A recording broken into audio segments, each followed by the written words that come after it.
tahu gitu kondisi pasiennya, karena riwayat-riwayat itu akan berpengaruh kan terhadap kehamilan yang sekarang. Oh misalnya dulu sisa plasenta gitu ya, atau dulu dia asinya eksklusif atau enggak. Berarti kita butuh untuk mengembangkan rencana asuhan sekarang kan. Ya Ibu, paham. Ya, Baik Ibu. yuk terus. Nah ini juga penyakit tuh kenapa ya selalu ibu tuh belum pernah bimbingan ya. Selalu ngomongin riwayat penyakit menurun menular dan penyakit berat itu nggak kayak gitu ya kalau mengkaji riwayat penyakit. Apa coba riwayat penyakit itu yang dikaji? Siva.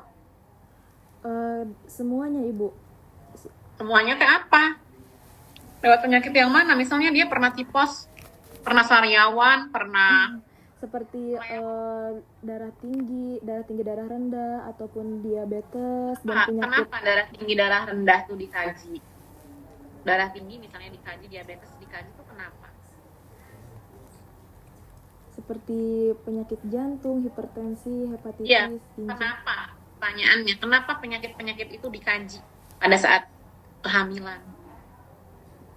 Pertanyaan ibu kenapanya. Jadi kamu harus tahu. Jadi nggak kayak gini, ibu tidak memiliki penyakit menurun menular. Kamu yang dikaji penyakit menurun tuh apa? Menular tuh apa?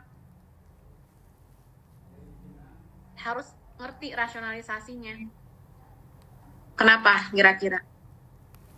Nisa, bisa nggak jawab Nisa?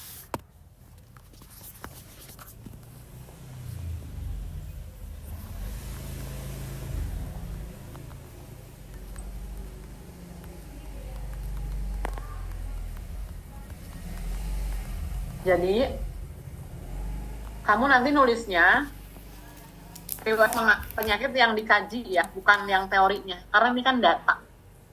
Ya. Nih, Siva pada saat mengkaji, Siva nanyainnya kayak gini, ibu punya penyakit menurun nggak, penyakit menular nggak gitu? Disebut Pada saat mengkaji. ditanyakan seperti ini Ibu.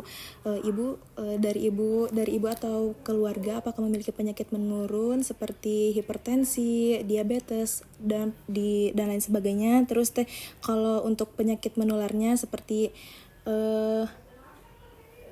HIV.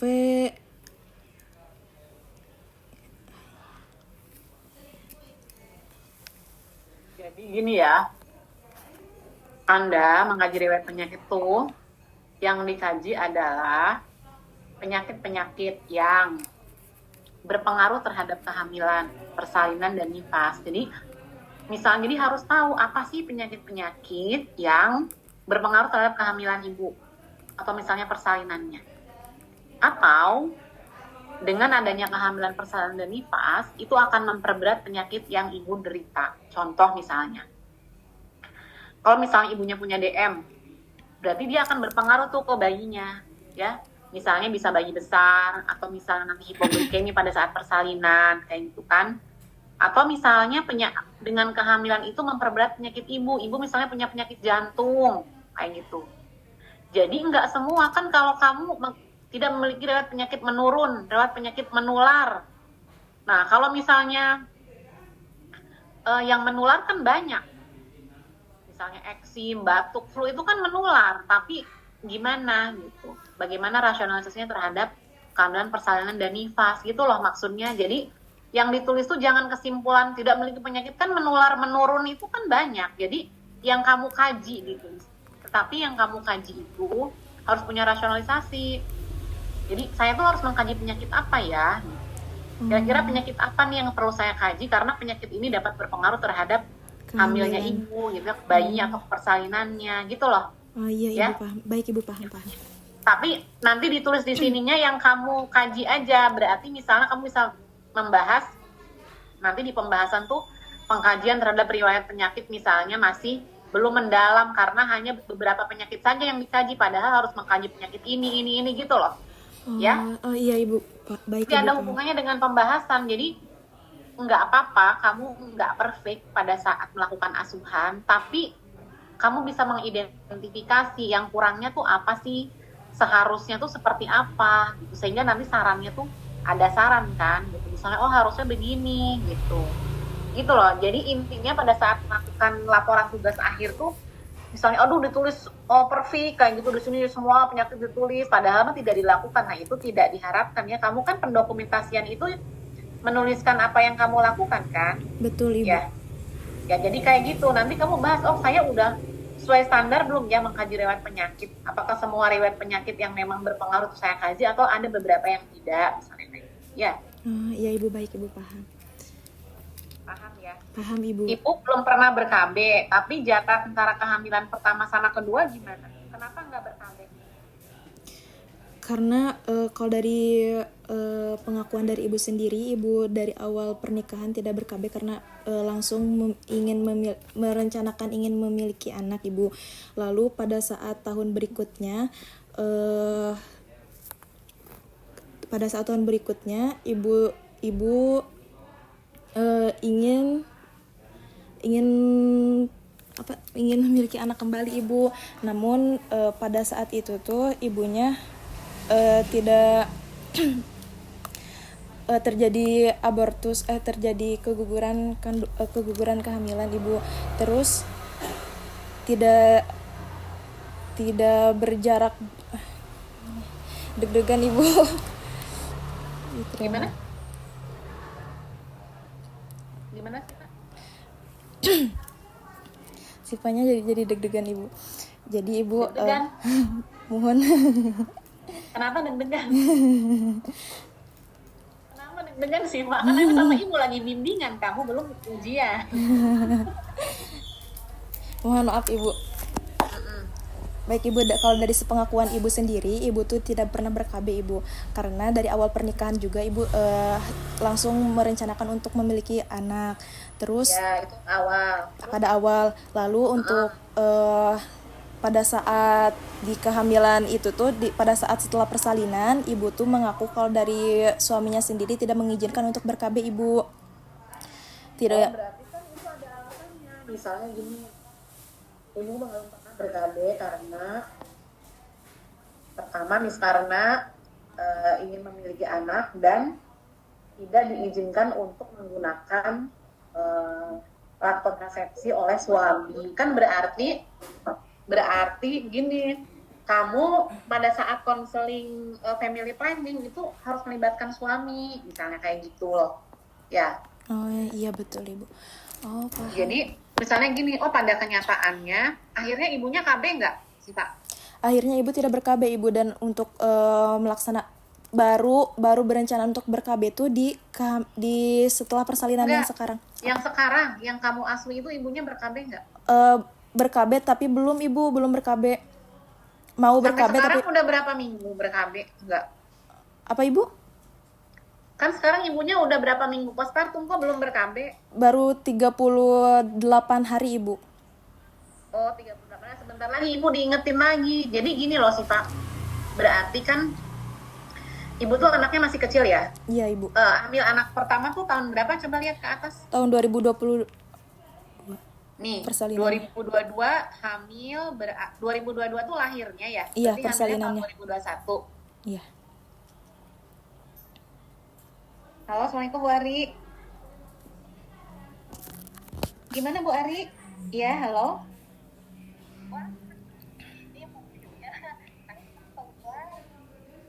Oh, ngalangin ya? Mobil ngalangin. Oh, Bu Ari. Bu Ari, ini saya lagi nge-zoom. Siva, halo? Iya. Nah, Siva bicara itu yang kaitannya dengan tadi ya, eksklusif, ya family planning. Karena Anda jangan berpikir bahwa ASI eksklusif dan family planning itu baru nanti diberikan pada saat nifas. Ya. Iya. Tetapi harus sejak hamil nih dipersiapkan. Kenapa? Karena nanti ASI eksklusif itu salah satu persiapannya adalah IMD. Ya, IMD itu kan banyak penelitiannya yang meningkatkan ASI eksklusif karena pengalaman sebelumnya anak pertama ibunya nggak ASI eksklusif gitu ya. Jadi ini di dalam asuhan ini penulis tidak kurang bisa mengidentifikasi, kurang lah ngasih itunya ya untuk persiapan breastfeeding dan family planning. Ya ibunya nggak dikonseling juga tentang KB misalnya kan. Persiapan KB-nya apa?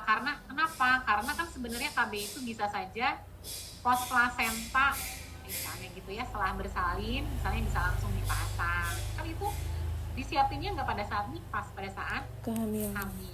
Jadi nanti pembahasannya itu pertama bandingkan pemeriksaan yang dilakukan dengan standar ya, standarnya seperti apa. Kemudian misalnya boleh membahasnya per poin itu per paragraf dari sisi misalnya tadi dibagi menjadi 4 misalnya ya, pengkajian data atau 3 ya, pengkajian data baik data subjektif maupun objektif, yang sudah sesuai yang mana, yang masih kurang pada asuhan yang diberikan tuh yang kemana. Kemudian atau misalnya 2 topik ya, pemeriksaan, analisa, dan penata laksanaan gitu ya. Dari analisa yang ada ya, dari analisa yang ada kebutuhannya itu sudah sesuai belum, sudah dilakukan intervensi semua atau belum, kayak gitu ya, mana yang misalnya masih perlu atau yang sudah dilakukan dengan baik atau yang masih kurang, kenapa itu misalnya masih kurang, kenapa misalnya sudah baik, itu dibahas ya. Jadi nanti sekarang dibenerin tadi yang masukan-masukan ibu, tapi tidak menambahkan ya, tapi misalnya yang benar-benar Anda lakukan, Anda perbaiki redaksinya ya. Jadi nggak karena pengen perfect akhirnya jadi ada konseling ASI ya, padahal nggak melakukan misalnya kayak gitu ya, karena ingin perfect misalnya mengingat apa namanya, melibatkan suami untuk diskusi tentang KB misalnya, padahal kan nggak dilakukan. Jadi Anda perbaiki redaksi-redaksi yang Anda memang lakukan, tapi diperbaikilah redaksinya ya. Iya, baik. Baik Ibu. Udah, terima kasih Ibu. Oh belum makan Ayah? Ayah rapatnya sampai jam berapa? Dibanding yang tidak hamil.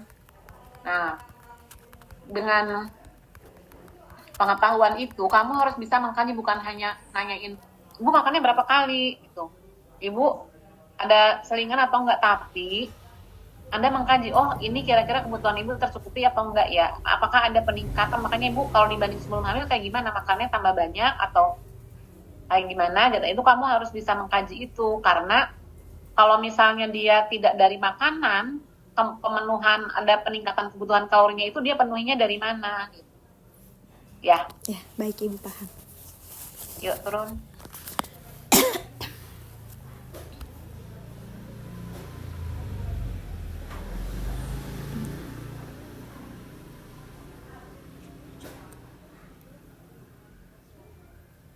Dua kali seminggu.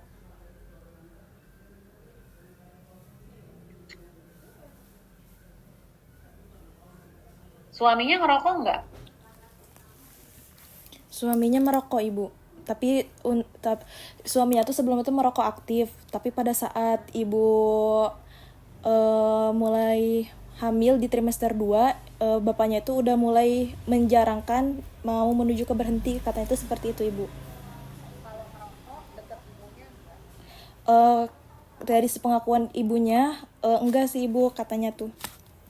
Ya berarti gini, karena kan aktivitas hidup sehatnya bukan hanya ibunya saja, kan orang-orang di lingkungannya, misalnya suami merokok, namun apabila merokok misalnya gimana, jauh atau kayak gimana, kamu ceritain aja di sini. Jadi ibunya nggak merokok nih, gini ya, ibunya nggak merokok tapi dia tinggal sama suaminya, yang suaminya merokok di situ tiap hari dan deket sama ibunya, kan itu sama aja. Iya Ya kan? betul. Nah itu juga ditulis. Jadi dibikin narasi bercerita di situ ya Bu ya? Iya, tapi ya jangan panjang-panjang, cuma maksudnya namun kan ibu kan tidak merokok ya, tidak pernah konsumsi obat-obatan terlarang. Kalau obat-obatan terlarang mah bukan seperti alkohol ya. Ibu tidak pernah mengkonsumsi obat-obatan terlarang, alkohol dan tidak merokok. Namun suami merokok, tetapi misalnya eh, apa apabila merokok dia jauh dari ibunya. Oh iya, paham ibu.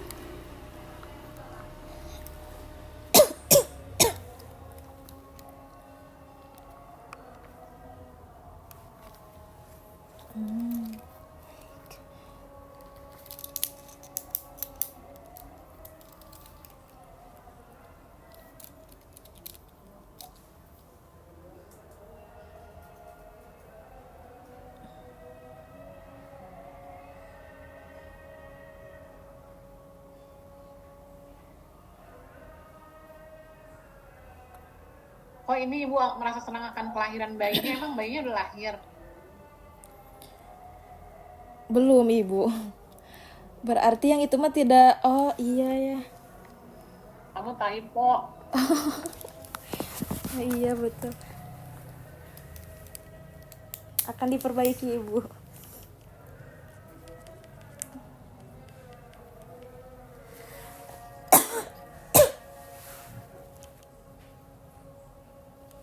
Iya, nih biayanya double ya. Tipe ibu. Terus. IMT-nya sebelum hamil 45, normal. Terus bawah.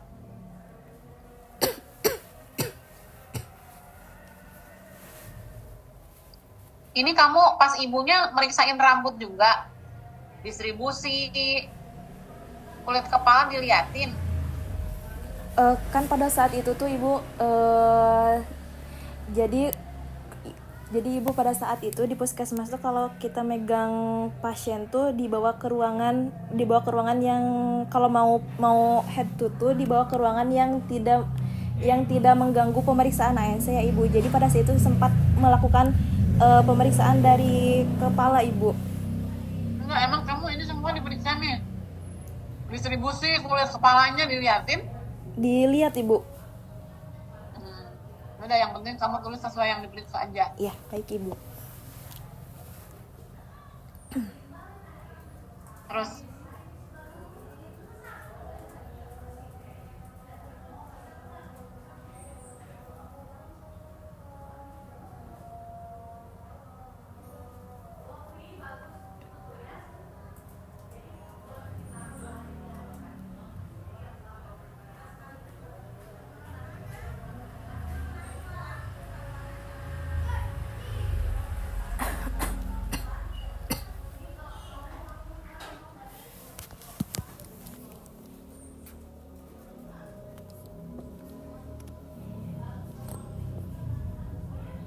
pas lahir teh berapa? Kita bayinya. Pas lahir bayinya 3,2. 3,2 ya. Betul ibu. Oh, ini kamu kontak pertama ya? Iya betul ibu.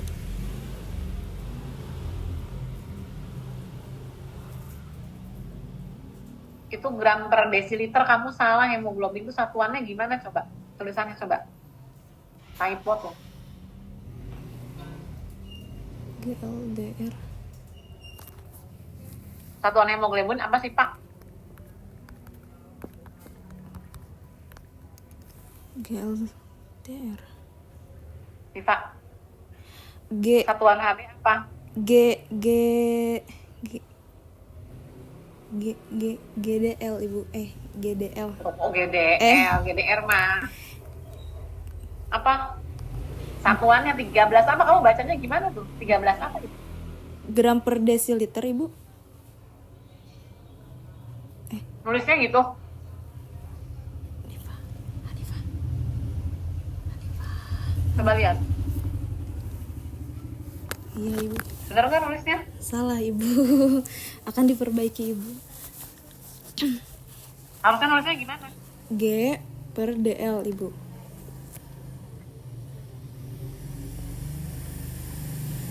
Ya.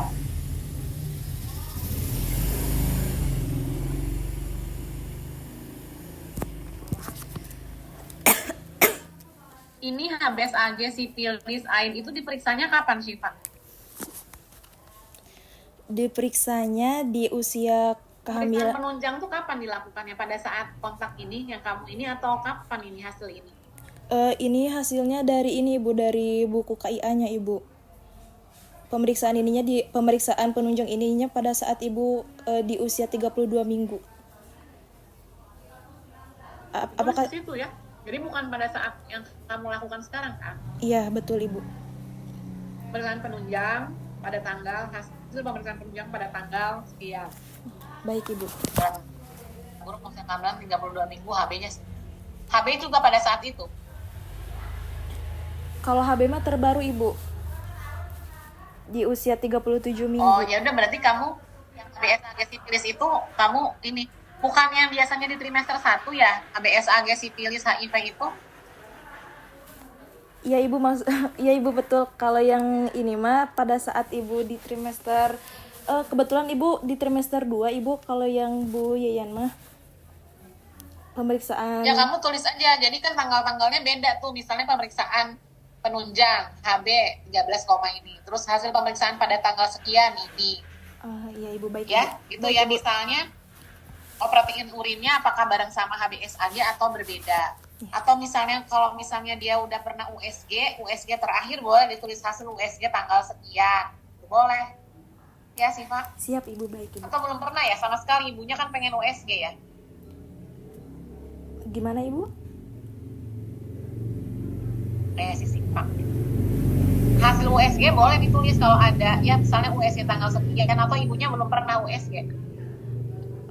Untuk pemeriksaan USG rutin Ibu, pada saat yang ini juga pemeriksaan USG ketiga. Sesuai Terus kenapa ibunya kok alasan kedatangannya pengen USG kayak belum pernah USG? karena Kenapa? alasan subjektif ya Ibu ya.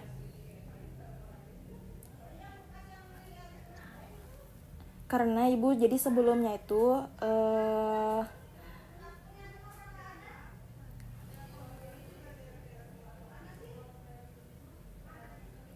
Karena apa? Karena USG-nya kan udah, ini kan USG ketiga.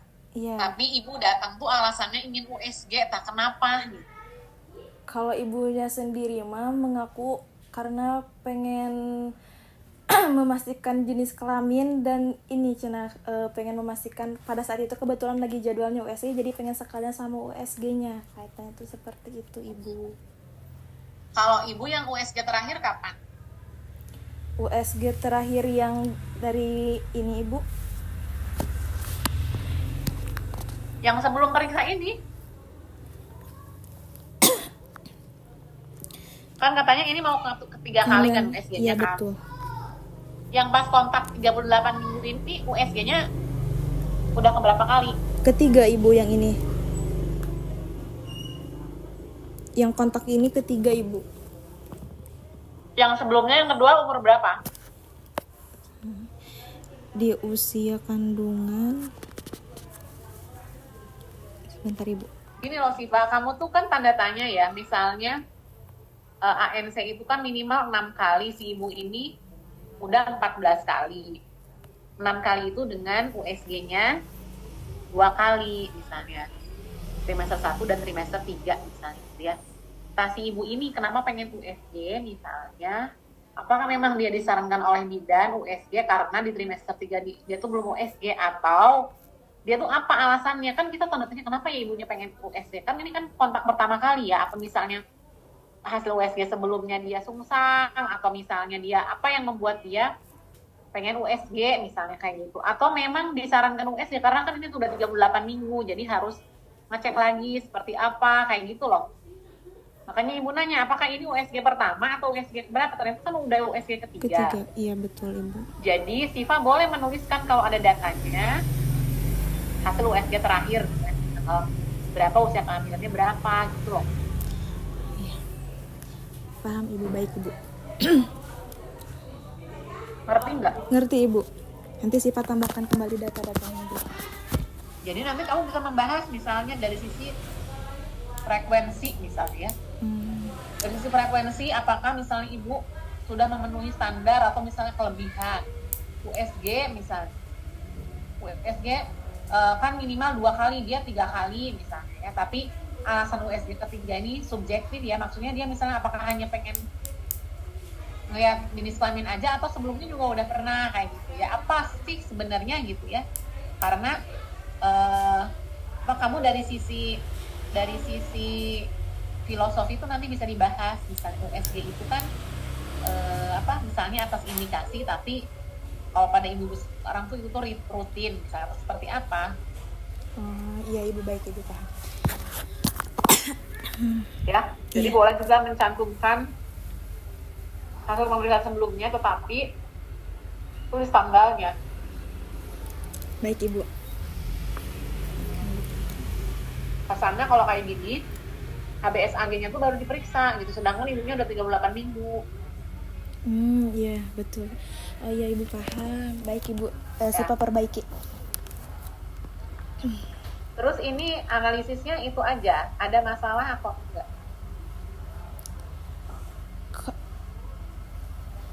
Tidak ada ibu, alhamdulillahnya tuh pada saat kontak, pada saat pemeriksaan ANC tuh alhamdulillah dari ibunya sendiri tidak ada keluhan masalah dan tidak ditemukan adanya masalah juga ibu.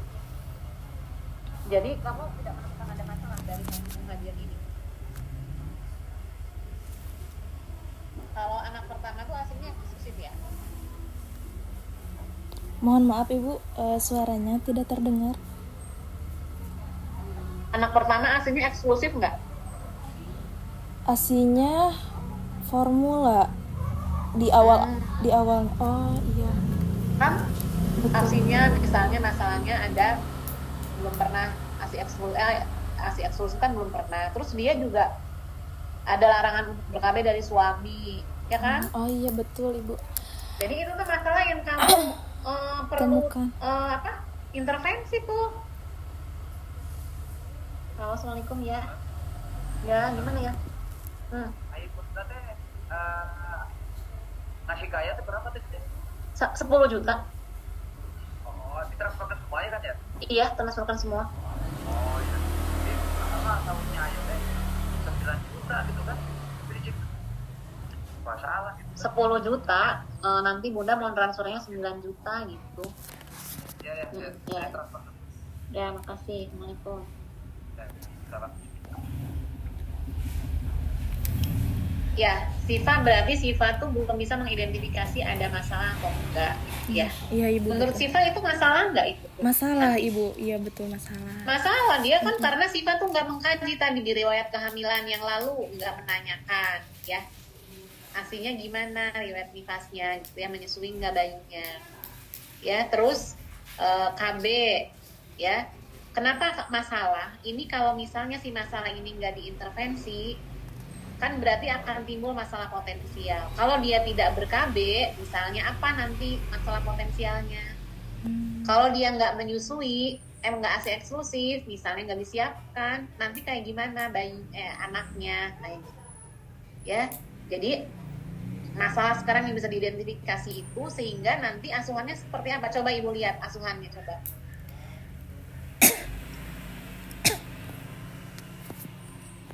Ketidaknyamanan. Emang ibunya merasakan ketidaknyamanan apa?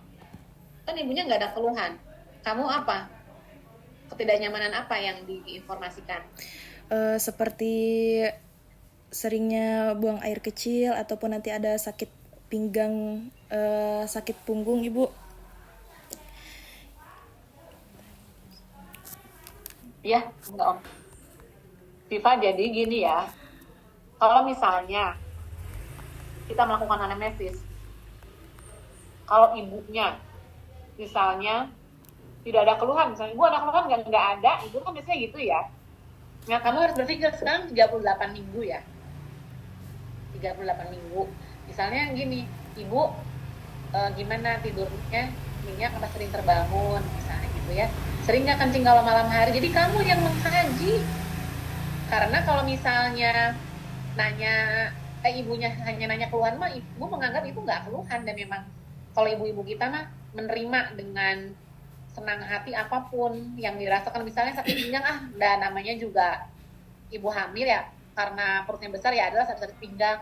Oh, udah biasa lah bengkak-bengkak kayak gitu loh. Jadi bidannya yang mengkaji, misalnya ibu kalau sekarang udah besar ya, kalau tidur ada gangguan nggak, misalnya sesek nggak Bu, misalnya kayak gitu kan nanti kita bisa mengajarkan posisi, atau suka nyeri pinggang nggak. Jadi bukan hanya dari pasien, tapi dengan trimester 3 ini kita udah tahu nih ketidaknyamanan yang bisa terjadi. Coba kita kaji apakah ibu merasakan atau tidak. Ngerti nggak? Paham ibu. Ya nanti gitu ya, nanti kalau ketemu pasien lagi, jadi jangan ibu ada keluhan nggak, udah aja. Baik ibu. Ya makanya bidan harus menguasai ini, kira-kira kalau trimester 3 tuh ketidaknyamanan apa yang dirasakan gitu kan. Kalau ibunya nggak ngomong, bisa kita mengkaji, bisa ya dia mungkin ada sering kencing tapi dia anggap biasa aja kayak gitu kan. Atau misalnya udah ngap jadi dia harus tidurnya bantalnya rada tinggi, atau misalnya kok ada bengkak-bengkak ya, kayak gitu loh Siva ya. Iya, baik ibu. Nah, terus yang Siva kasih tahu ini apa? Yang Siva kasih tahu ketidaknyamanannya? Yang Siva sampaikan itu seperti nyeri punggung di bagian bawah, atau adanya sesak nafas, terus sering BAK di malam hari, terus kaki terasa bengkak, terus dari ibu sendiri apakah ada kesulitan untuk tidur gitu ibu? Terus ngapain? Menjelaskan ketidaknyamanan, terus diapain? Kalau udah Bu, nanti ibu ini barangkali terasa gini, udah kan itu ngomongnya memberitahu tentang ketidaknyamanan aja dan tanda bahaya.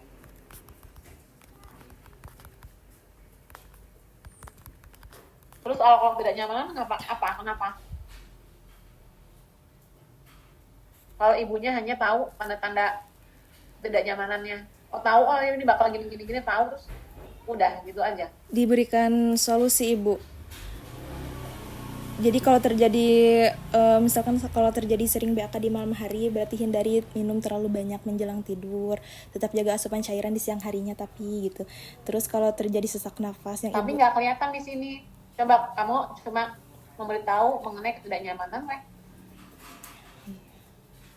Ya kan? Iya betul ibu. Ya kan? Harusnya gimana, ngasih tahu ibu ini kan tinggal 2 minggu lagi, udah persiapan tapi barangkali nanti bakalan sering kencing gini, nanti ibu harus seperti apa. Jadi kalau misalnya nggak hanya ngasih tahu ketidaknyamanannya, tapi bagaimana mengatasi atau bagaimana kalau ada ketidaknyamanan itu ibunya harus kayak gimana. Ya baik, kan? Ibu. Iya betul. Baik ibu paham. Kamu melakukan nggak itu? Kalau melakukan berarti ini nggak ketulis, soalnya kalau ininya doang berarti kamu cuma ngasih tahu ketidaknyamanannya doang, cara mengatasinya kamu nggak kasih tahu. Dilakukan ibu yang tadi ya. Berarti nanti ditambahkan ya ibu ya? Hah? Ditambahkan diperbaiki bagian ini dan ditambahkan apa saja yang disampaikan pada saat itu ya ibu? Iya, jadi kamu kan ketidaknyamanan trimester 3 tuh banyak ya kan? Yang kamu kasih tahu tuh apa? Ya. Iya. Gitu ya. Paham ibu. Misalnya ya pokoknya lumayan banyak ketidaknyamanan trimester 3 tuh, apa kamu ngasih tahu semua? Ini kan sebenarnya ibunya udah 38 minggu ya. Sebentar lagi mau par, terus apa kira-kira yang sering dirasakan? Misalnya tadi kan pemeriksaan fisik ibunya UDEM enggak, misalnya itu nggak usah diinformasikan, misalnya ini ibunya nggak UDEM atau apa, misalnya tadi kan mengkaji BAK-nya berapa tuh kan ada ya, kamu kan tadi subjektif kan mengkaji BAK, tapi misalnya BAK-nya seringnya pada kapan, misalnya Bu itu kan BAK-nya sekian kali, itu seringnya pagi atau malam, jadi karena BAK itu terganggu nggak tidurnya kayak gitu ya. Tapi kan ibunya juga tidur, tadi kan ada tidur siang juga ya. Iya. Ya kan? Ya ibu. Ada tidur siang kayak gitu kan, berarti ini nggak masalah ya. Atau misalnya ibunya ini kan dia melakukan pekerjaan rumah tangga sendiri ya, nah berarti lebih fokus kemana? Mungkin dia suka gimana sih body mekaniknya ya, kalau misalnya dia nyuci atau apa kayak gitu ya. Atau misalnya ada keluhan suka nyeri pinggang, nggak, mungkin ibunya nggak ngomong tapi ternyata ada kayak gitu. Jadi yang kamu informasikan itu kamu lihat datanya kayak gimana ya. Iya ibu, baik ibu. Siva paham sekarang ibu.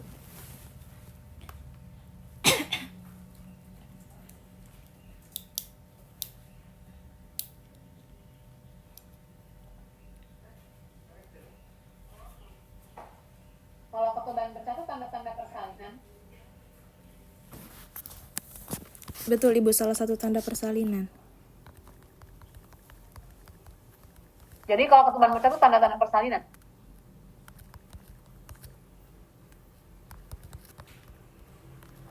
Iya sih Pak.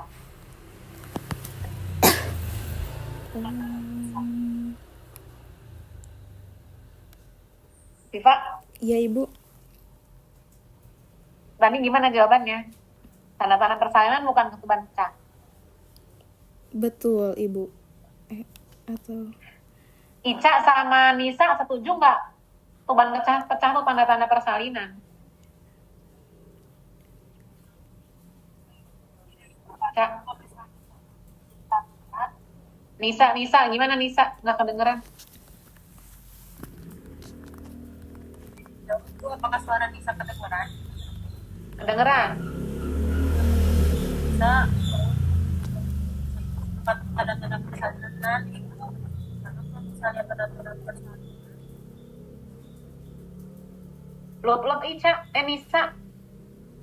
Jadi Nisa setuju ini ketuban pecah itu tanda-tanda persalinan? bukan tanda-tanda persalinan. Enggak kedengeran, Nis. Ica, gimana, Ca? Izin menjawab Ibu, kalau untuk ketuban itu merupakan salah satu tanda bahaya juga gitu Ibu. Terlebih kalau misalnya kita menjelaskannya kepada seorang ibu itu, apalagi ibu hamil gitu ya Bu, kalau misalnya enggak ada mules itu kan terus pembukaannya ataupun dia belum haus pas gitu, itu udah masuk ke tanda bahaya gitu Bu. Jadi merupakan salah satu tanda bahaya kalau menurut Ica gitu Ibu untuk ketuban pecah itu. Jadi, Pak, kalau ketuban pecah tuh harusnya kapan?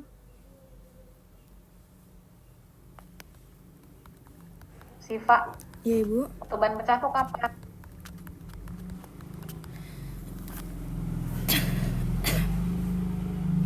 Mana Siva? Kalau untuk normalnya ketuban pecah itu terjadi di kala 1 fase aktif Ibu atau kala 2, yaitu saat proses. Ya, kamu kalau ngejelasin ke ibunya, Bu, ini tanda-tanda persalinan ya Bu, kalau misalnya ini kalau ketuban pecah, misalnya kayak gitu ya. Nanti ibunya ketuban pecah yang disingkat aja, oh ini mau bersalin nih, belum ada mules, ya udah nanti tungguin aja ada mules. Udah ketubannya udah pecah. Ya, nanti itu malah jadi bahaya ke ibunya. Ya, jadi kamu kalau mau dijadiin satu aja, menjelaskan tanda-tanda persalinan seperti ini dan tanda bahaya misalnya dia keluar perdarahan, apa misalnya gerakan jadi tidak dirasakan, atau pecah ketuban sebelum waktunya, kayak gitu-gitu loh. Siva, kalau kamu masukin pecah ketuban di dalam tanda-tanda persalinan, kamu berarti konsepnya, kalau dia preterm, ketuban pecah, kan belum tentu bersalin, kita pertahankan dulu misalnya gitu ya. Kamu konsepnya ini berarti kurang tepat ya. Nanti dikasih tahu ibunya, pokoknya Bu, nanti kalau ada bersalin, ada ketuban pecah, itu tanda-tanda persalinan. Nanti ibu kalau mulesnya jarang, ibunya masih mulesnya jarang, menganggap bahwa itu mau bersalin, oh ini mau bersalin tapi mulesnya masih jarang, ya udah santai aja dulu di rumah gitu. Padahal setelah ketuban pecah tuh ada golden periodnya ya. Dan ada resiko tali pusat menumbung kalau misalnya belum engage. Ya Siva, diingin lagi ya. Baik Ibu. Diperbaiki. Mungkin ada beberapa sumber bacaan yang memasukkan itu gitu. Tapi kamu berpikir lagi pada saat menjelaskan ke pasien. Ya. Ya, baik Ibu.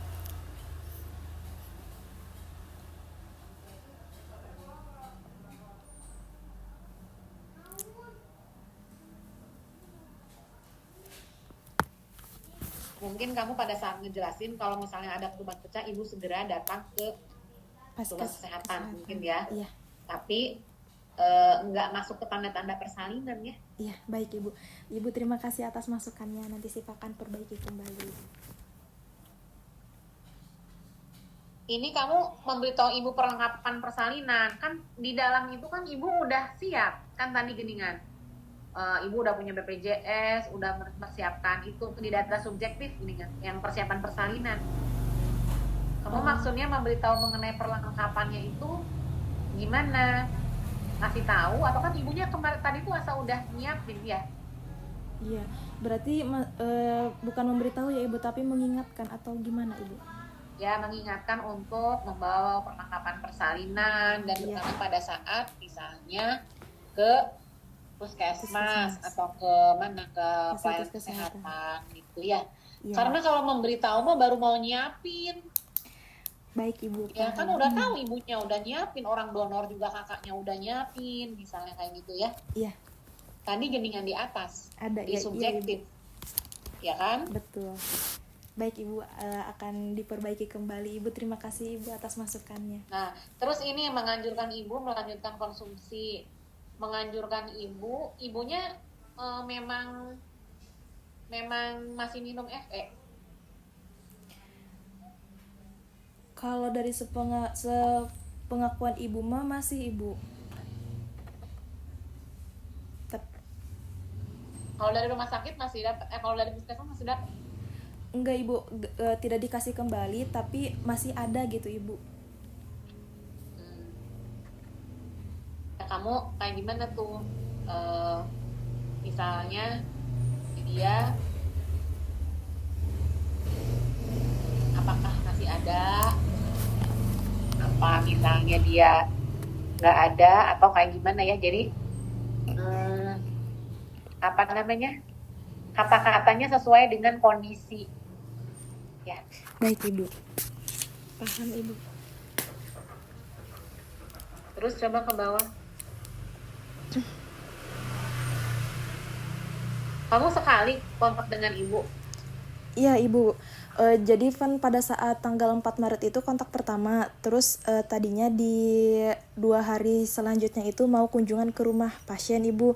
Cuman pada saat lagi kontekan sama ibu mau kunjungan tuh, ibu tuh mengeluh mulas-mulas ibu, dan mulas-mulasnya tuh udah teratur gitu ibu. Jadi si anjurkan untuk ke puskesmas dulu karena kebetulan lagi di posisinya lagi di rumah ayahnya pada saat itu teh, di pinggir puskesmas. Jadi langsung pemeriksaan, ternyata frekuensi itunya teh udah bagus ibu. Coba ulangi lagi ke atas itu si Pak yang tadi ke atas. Hap ya, berarti kamu memberitahu ibu tanda-tanda persalinan. Nah, kontraksi perutnya kayak gimana? Kan kalau misalnya Braxton Hicks juga kontraksi perut, ya kan? Iya. Ya. Nah, terus kalau misalnya ada tanda-tanda persalinan, kamu kayak gimana? Ngasih tahu ke ibunya. Kan akhirnya pada saat dia, misalnya ini kok udah mulai mules-mules gitu. Kan menghubungi Siva kan akhirnya kan? Iya betul ibu. Iya, Siva. Iya. Iya. Ya, jadi di sini dijelaskan misalnya menginformasikan atau memberitahu ibu tanda-tanda persalinan. Tanda-tanda persalinan kayak gimana? Misalnya mules yang semakin sering dan kuat gitu ya. Kemudian ada lendir darah, bla bla bla, dan tanda-tanda bahaya seperti apa. Serta menganjurkan untuk segera menghubungi misalnya ya bidan atau datang ke Vaskes kesehatan. puskesmas apabila merasakan tanda-tanda tersebut gitu ya. Makanya akhirnya kan evaluasinya si ibunya itu kan akhirnya pada saat merasakan ibu kan nelpon Siva ya, WA Siva ya. Iya betul ibu. Iya, jadi di sini jelaskan. Oh iya. Ya. Jelaskan di situ. Baik ibu, paham ibu. Nah misalnya atau gini ya, misalnya evaluasinya ibu dapat menyebutkan kembali, bukan menjelaskan ya, menyebutkan kembali, misalnya hanya nyebutin doang kan, Iya. tanda-tanda persalinan, dan akan menghubungi misalnya bidan apabila merasakan tanda-tanda persalinan atau tanda-tanda bahaya, kan gitu kan evaluasinya ya. Iya, oh iya betul ibu. Ya kan buktinya ibunya nggak langsung ke Vaskes, buktinya ibunya kan telepon Siva dulu kan. Iya, betul Ibu. Gitu ya. Baik Ibu. Ibu terima kasih atas masukannya Ibu. Nah, terus jadi kamu membahas ini apa? Apa yang kurang coba? Kurangnya Pembahasan di ANC itu nanti kayak gimana pembahasan di ANC? yang di bab 4 ya Ibu. Iya. Mau bahas apa? Bikin belum pembahasannya. Belum Ibu. Terus kamu rencananya mau ngebahas apa? Masalah tadi Ibu. Masalah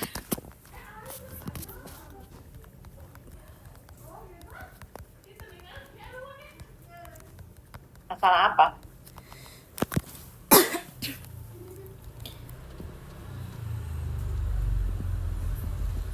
Ica udah bikin pembahasan ANC, Cak. Izin menjawab belum Ibu, untuk pembahasannya baru ke swabnya. Nisa udah bikin pembahasan. Izin Belum. menjawab Ibu. Untuk Nisa sudah, namun filenya terhapus, jadi Nisa mengulang dari awal. Kalau Nisa yang di ANC apa yang dibahas sama Nisa?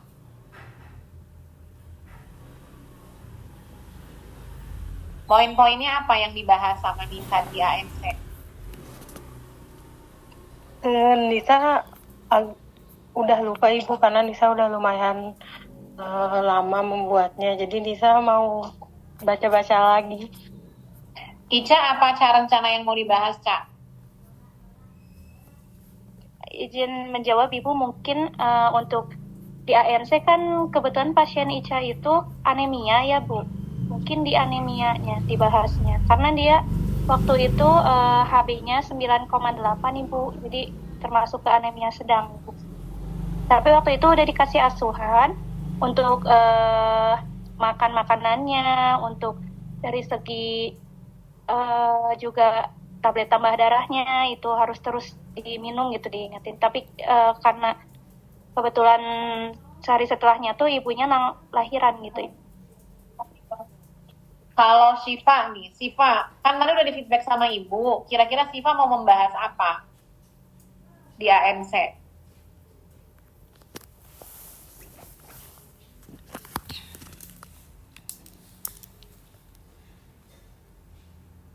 Siva.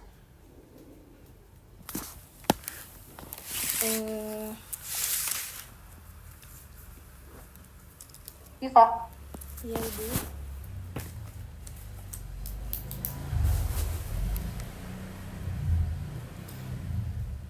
Di ANC sih Pak akan membahas mengenai permasalahan yang terjadi di itu sebelumnya Ibu, seperti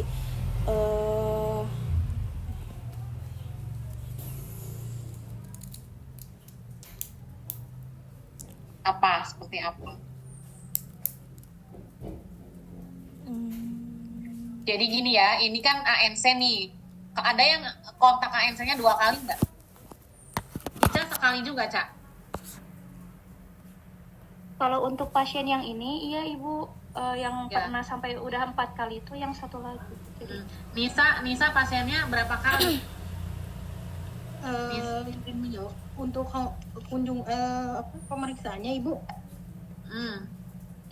Untuk Nisa kebetulan 2 kali Ibu, karena kan kebetulan Nisa di Bojongmas ya pasiennya. Terus pas tanggal 29 Februari itu kan ada biar yang pemeriksaan. Dan HB pasien Nisa tuh jadi turun.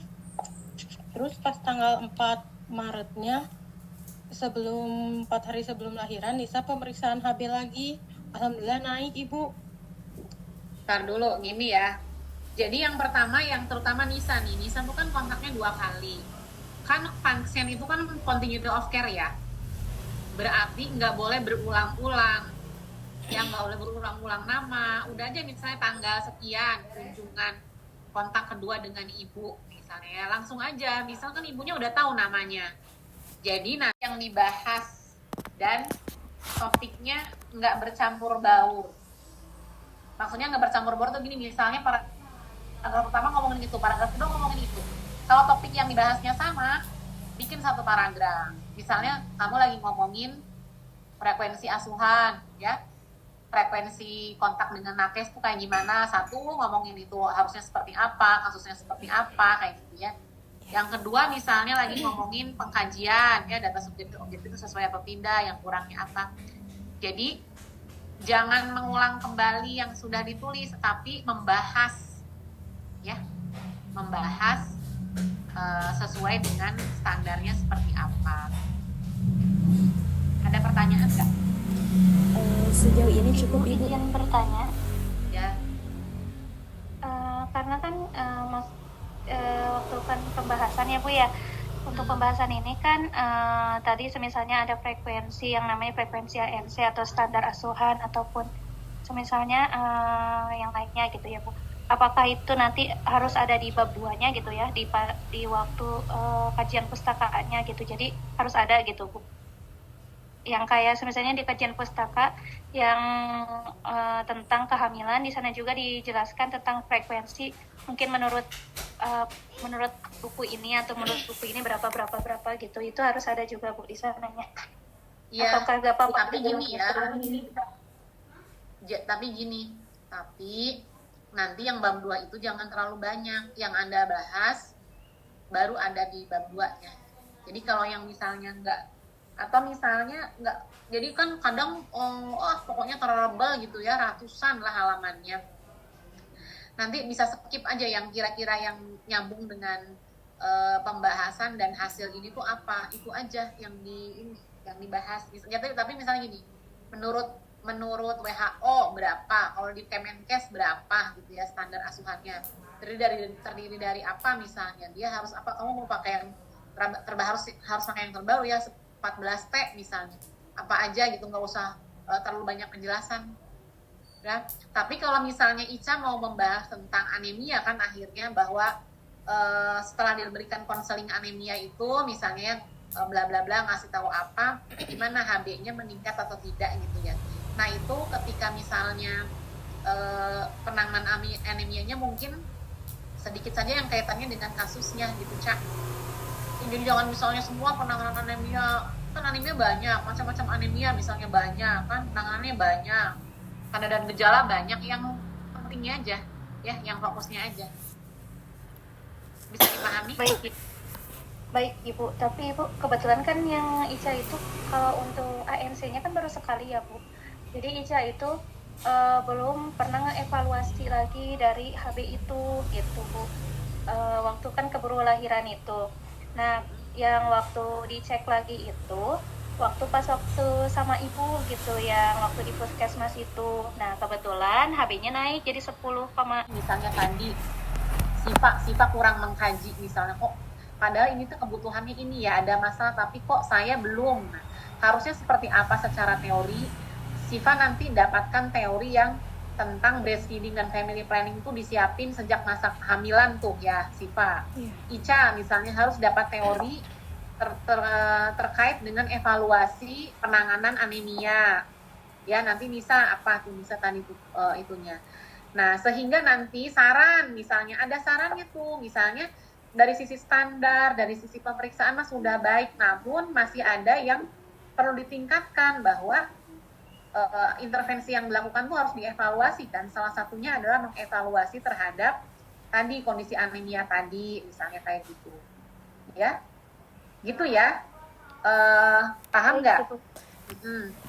Terus misalnya Siva mumpung masih ada waktu ya. Iya Ibu. Nah, Siva kemarin ngomongin tentang KB kan, Iya. sama Ibu ngomongin tentang KB. Ini harus siapin, jadi jangan sampai gini kan pada saat antenatal terlewat kan ya Siva ya. Iya Ibu. Ya kan? Iya. Nah, ini nih pada saat nifas karena udah 38 hari, sebentar lagi diingatkan lagi. Nanti kalau misalnya tidak berhasil ibunya sampai 40 hari ya, sampai 6 minggu tidak ber-KB, berarti kan kekurangan Siva asuhannya adalah hanya kepada ibunya, padahal yang mengambil keputusan salah satu adalah suaminya, tapi suaminya itu kita tidak libatkan pada saat kita melakukan konseling KB. Nanti sarannya tuh jadi melibatkan suami gitu loh. Oh, Paham nggak? paham ibu. Jadi nyambung gitu, ada benang merahnya. Iya. Ya. Iya ibu paham. Heeh. Oh, Ya udah, itu dulu ada pertanyaan. Nanti kita INC ya, pertemuan berikutnya mau hari apa? saya ibu, karena biasanya kalau udah pukul 11 mah udah Nanti gini senggang. aja, misalnya kalau ibu jam segini ya hari Kamis, misalnya Bu, Siva ada partus, berarti nunggu Siva pulang aja.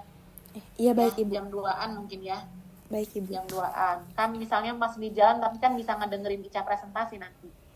Baik ibu. Itu aja ya, kita iniin hari Kamis lah, dijadwalin dulu. Dah, ini kita foto dulu ya. Soalnya kalau lagi WFA harus foto. Dibuka dong ininya, kameranya.